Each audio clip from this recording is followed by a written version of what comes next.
Each day there's a small chance for the invasion to start, otherwise it will happen around the 30th day. When the invasion begins, the player will hear an auditory warning and an entity named the Visitor will spawn right above you, causing a flash of light. This is the first worm that a player can encounter, a gigantic brownish flying monster which will drop landing pods, summoning more aliens. A player needs to exterminate it to prevent the invasion from continuing, or the whole world will be overrun by worms. You can try to kill the large void worm by shooting arrows, preferably fire arrows, as this enormous entity is vulnerable to fire, especially in its belly. All worms have this in common: they hate fire. So how does the invasion continue? This happens in a unique way. The Visitor will drop 2 to 5 pods every 3 minutes. These will summon aliens upon touching the ground. There are 2 basic variants. The hexapods are the most common ones, spawning 1 to 3 wormlings. The smallest of this species is the passive wormling. They cannot attack back and will flee when approached. Even though they seem harmless, these small entities are larvae. After some time has passed, they will grow into an adult version. It is better to take them out as soon as possible, or you will find yourself surrounded by aliens. Let's now talk about which kind of aliens these small things can grow into. Some of the alien species can go into enraged modus, by the way, when they have to switch targets, grunting in response and knocking back their initial enemy. This inflicts them with strength 2 and resistance 1. Having 4 legs and 2 arms, these creatures are the best for performing tasks to grow the colony. The worker, even though passive, won't flee from the player. The main use is to pick up items and produce metal comb arrays. Players can drop items on the ground for them to pick them up. After some time, they will convert it into a metal comb array. Currently 2 blocks can be made from it: the mimicked metal comb panels and metal combs. Soaring in the sky, the warrior will attack anything it sees. Being able to move both on land and in the air, they are rough opponents, dodging players' attacks whenever they can. The rover are small, speedy worms ready to kill any opposing players. Resembling a mutated lobster, the soldiers are fast predators that can climb up to higher positions. Rarely a Mimir may grow out of a wormling. These hideous entities are smarter than the normal worms, being able to detect doors and break them down, sense enemies through walls, and sprint at opponents. Normally they tend to fight alone and try to keep a distance to other worms. The other variant of a pod is the callous landing pods, which will spawn in multiple probers, the vilest swarm of the whole worm species. These flying creatures can be hard to hit due to their quick movement behavior, making them a lethal threat to the player and the world around them, as these entities will attack and kill anything that's alive. All worms, when lit afire, will die exploding the body into small fragments. Fire is the natural enemy, as this source will deal out 3 times the normal damage output. Now back to the invasion system. After the Visitor has spawned in the first aliens, invasion points will be gathered by this species. For every kill or hit they get, it will be added to the score. No creature will gain more invasion points than the prober. If an entity isn't killed within 1 shot, it will add another 5 points, if the prober isn't killed within time.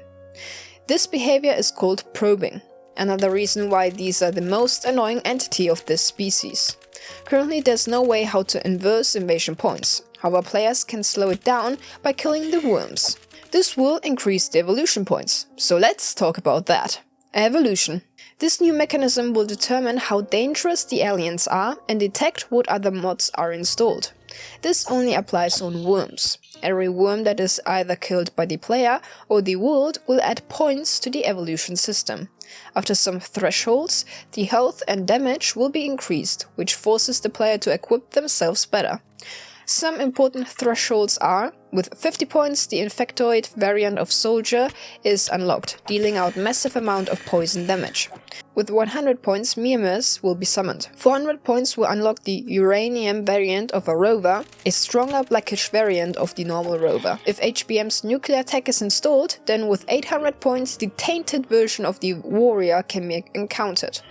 As soon as you are near this entity, you will be inflicted with electric shocks and radiation. With this, the worms can overtake your world within days. But did you know that your PC can also be invaded just like this Minecraft world?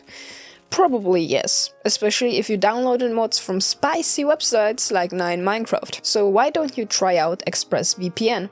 Not only will it protect you from hackers that try to steal your data by encrypting your network data with their VPN, but it enhances your privacy by rerouting 100% of your network traffic through their secure servers.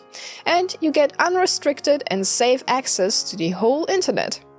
So you and your PC are completely safe and no void worm can suddenly appear in its system. Click the link in the description and you will get your first 3 months for free. Now that's an awesome deal, isn't it? By clicking the link you also support me to make even more videos. Thanks ExpressVPN for sponsoring today's video.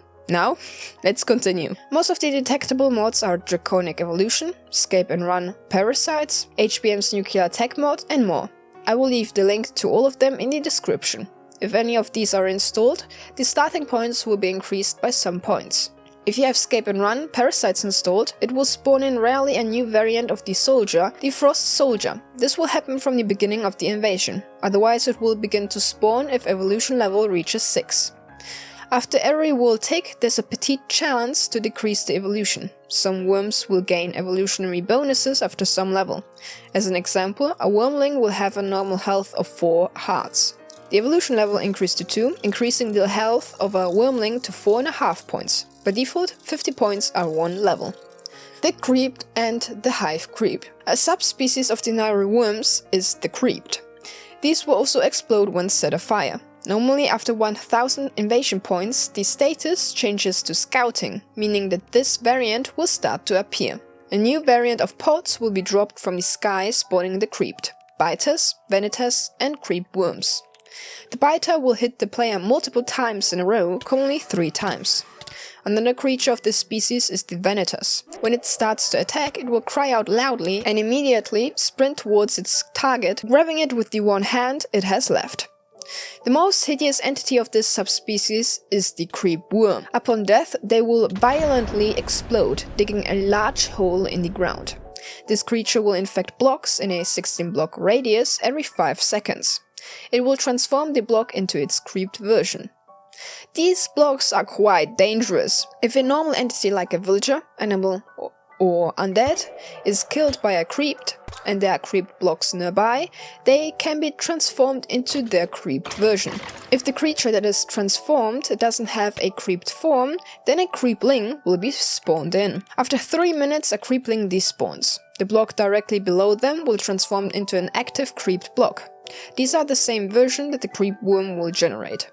Active creep blocks will go through various stages and try to spread to adjacent blocks if they fulfill some requirements. No air, soft enough, and a full block. After 4 stages, they will become active and transform into hive blocks. After 10 stages, it will become inactive, not changing its visuals. Wyrmfollies. This feature is highly in development and currently not implemented. However, combining different materials dropped by the creeped and worms, players can summon these odd creatures, which will automatically attack worms. For this, a player requires creeped bones, meaty base, a creeped bolt block, and 2 creeped flesh blocks. Occasionally, when they kill an entity, Wyrmfollie flesh bones are created, which will be used to summon Wyrmfollies, a dangerous species that will attack the worms. Gestalt. The AI of the Hive is also known as Gestalt, meaning that creatures will slowly gravitate towards the player. This process is sped up when the infamy level is higher. Infamy is increased with every hit of a worm. When they aren't attacked, infamy goes down rather quickly. When infamy is at a maximum level of 100, it won't be able to go down 5 times and instead spawn a random invasion event around the player, e.g.